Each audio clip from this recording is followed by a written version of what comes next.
Today we are taking a look at a really interesting analysis report. It's focused on a high-growth AI company, BigBear.ai, ticker BBAI. And this report, it really doesn't pull any punches. The central claim is that BBAI is and I'm quoting here, a golden opportunity and a strong buy right now. That is a very aggressive claim, especially in AI. So our mission here is to, really dig in and see what's backing that up, what makes the analysts so confident. Exactly. We want to unpack the foundations of that bullish thesis. Okay, so let's set the stage. The whole argument seems to rest on three things all happening at once. First, the stock price has apparently hit a technical floor, a bottom. Right. Then second, the fundamentals. The company has this huge cash reserve that acts as a safety net, which sort of de-risks the whole thing. And third, a major acquisition has just completely changed their business model for the better. What's so interesting here is that the report is basically saying the hard work is already done. The company has restructured, they've positioned themselves for this new phase, but the market just hasn't caught on yet. A classic mispricing situation then. The risk has been contained, but the upside is still wide open. That's the argument. All right, so here's our roadmap. We'll start with the technicals, the price levels, then we'll get into the fundamentals, the cash and the strategy shift, and finally we'll look at the big catalyst, that acquisition. Sounds good. Let's start with the charts, because that's what's driving the immediate timing of this call. Absolutely. The report says the price action is critical, and it all comes down to one number, $5.40. So why that specific price? Well, $5.40 is the anchor. If you look at the chart analysis in the report, that price is sitting right on a major support trend line. And this isn't just a recent thing. Not at all. It's a line that's been established and, more importantly, has held up multiple times over the last 6 months. In technical analysis, when you see big institutions repeatedly buying at the same level, that signals real confidence. They're defending that price. It's not an arbitrary line. It's a line in the sand, a demarcation zone. Precisely. The analysis calls the immediate range of $5.30 to $5.40 the buy zone. Okay. And this is where a lot of the automated trading algorithms are apparently programmed to step in and buy, which just adds more strength to that floor. But what about selling pressure? I mean, sometimes a stock hits a support level and just pauses before it drops again. Yeah. Is there still heavy selling? That's a great question, and the report says no. It seems like the selling is exhausted. How can they tell? They point to market oscillators, specifically the Relative Strength Index, or RSI. It's been cooling off. Right. Think of it like a stretched rubber band. When the RSI gets too low, it means that the selling has been so intense that the band is totally unwound. It suggests the downward force is just running out of gas. And that sets the stage for a potential snapback. Which brings us to the whole point of this technical setup. Yeah. The asymmetry, the risk versus the reward. Mm-hmm. So what's the defined risk here for a trader getting in? The report is very clear on this. The bull case is invalidated if the stock breaks and stays below $5. That's your stop loss area. Okay, so if you get in around, say, $5.40, your maximum defined risk is about 40 cents a share, a little over 7%. Exactly. And on the flip side, what's the immediate reward if the support holds and it bounces? The first target is $6. Why $6? It's based on something called a liquidity gap. It's basically an area on the chart where the price fell really fast before, leaving behind a kind of air pocket with very little resistance. Right, filling the gap, a classic technical move. It is, and filling that gap to $6 would be about a 60-cent gain, or an 11% upside from the buy zone. So let's just spell that out for you listening. You're risking about 40 cents for an immediate potential gain of 60 cents. That's a risk reward of about 1 to 1.5. Mm-hmm. Which is a compelling setup on its own for a short-term trade. But here's the critical question. Why should anyone trust a line on a chart if the company's fundamentals are weak? A technical floor doesn't mean much if the building is about to collapse. And that is the perfect segue. The charts tell you when the market might turn, but the fundamentals are supposed to tell you why that turn should last. All right, let's pivot to those fundamentals then. The report uses the phrase, cash is king, and it seems like they mean it literally here. Oh, they do. As of the last quarter, Q3 2025, BigBear.ai was sitting on about $456.6 million in cash. Wow. It's a massive buffer, and it completely changes the risk profile compared to so many other AI companies that are burning through cash or loaded with debt. It's almost $500 million. Yeah. I mean, that sounds great, but in a fast-moving sector like AI, couldn't holding that much idle cash be seen as a negative? Like, shouldn't they be spending that on R&D or expansion? That is a very valid critique. In a normal growth company, yeah, that much cash might look like they don't know what to do with it. Right. But the report argues this is a deliberate strategic move. First, it gives them a huge runway to survive any cash burn while they finish this internal restructuring. But second, and this is key, they needed that war chest for the $250 million acquisition we're about to discuss. So it wasn't idle cash, it was liquidity they needed for this big transition. Exactly. When you're making a massive strategic pivot, you need certainty. And that cash, which is about 20% of the company's entire market cap, provides that. It means they control their own destiny. Okay, let's talk about that restructuring, because the report does admit that revenue dipped year over year, which is usually a huge red flag. It is.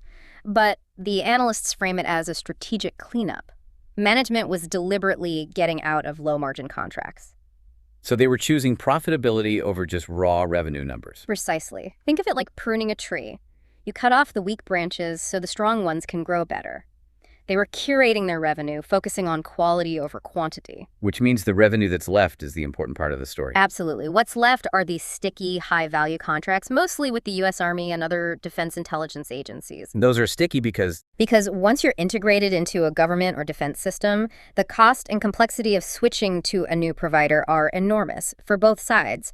It creates incredibly reliable, long-term revenue streams that a lot of commercial AI companies would kill for. Okay, so we have a company that's stabilized its foundation, it's sitting on a pile of cash, and it's refined its customer base. But that's just stability, it's not growth. Right. Which brings us to the catalyst, the thing that's supposed to kickstart that growth. Let's talk about the Ask Sage acquisition. This is the real engine for future growth, according to the analysis. The $250 million deal for Ask Sage, which just closed, wasn't just about buying more revenue. It was about fundamentally changing how BigBear.ai makes money. So what did Ask Sage bring to the table for $250 million? In 2 words, secure generative AI. This is a huge deal in the defense world. Ask Sage allows BBAI to integrate cutting-edge large language models directly into their government platforms. But critically, they can do it securely. That's the whole game. They can offer state-of-the-art AI while keeping all the data completely segmented and safe, which is, a non-negotiable for their clients. Okay, I get the security angle. But how does that translate into better margins? That's the financial story here. This is the big shift. Before this deal, the report described BBAI as consulting heavy. Meaning they were selling people's time, billable hours. Exactly. You're selling hours. It's tough to scale. You have to manage staff. And the margins are fine, but not great. High revenue, but maybe not so high profitability. You got it. The Ask Sage deal shifts them to a software-heavy model. Instead of selling hours, they're selling licenses. Recurring subscriptions to their proprietary AI tools. And software revenue is scalable. The margins are much, much higher. Exponentially higher in many cases. And that shift from services to software as a service is really the core idea behind that aggressive $8 to $10 price target. This is so important then. The report is basically saying the painful part of this pivot is over. The tech is integrated, the bad contracts are gone, and the cash is on hand. It's the definition of a company in a pre-growth phase. They're arguing the structure is now in place for a high-margin ramp-up, and the market just hasn't woken up to it yet because it's still looking in the rearview mirror at the old revenue numbers. So let's connect all of this, the technical floor, the fundamental shift, to what the pros are saying. What's the analyst consensus now that this transformation is basically complete? The consensus seems to really align with this report's thesis. It suggests the stock is significantly mispriced at current levels.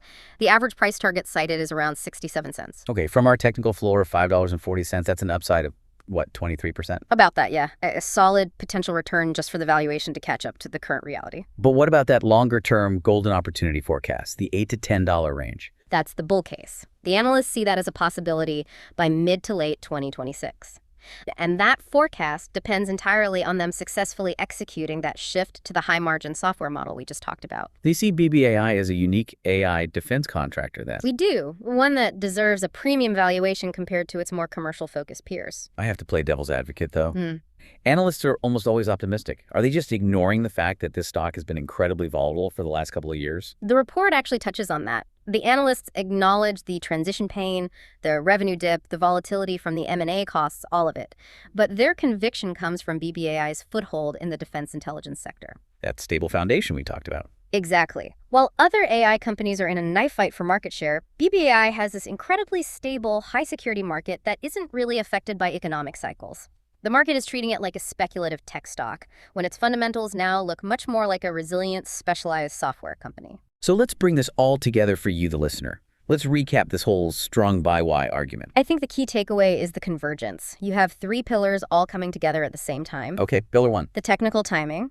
You have that hard support at $5.40, which gives you a clear entry point with a really well-defined low risk. Pillar 2. The fundamental safety net.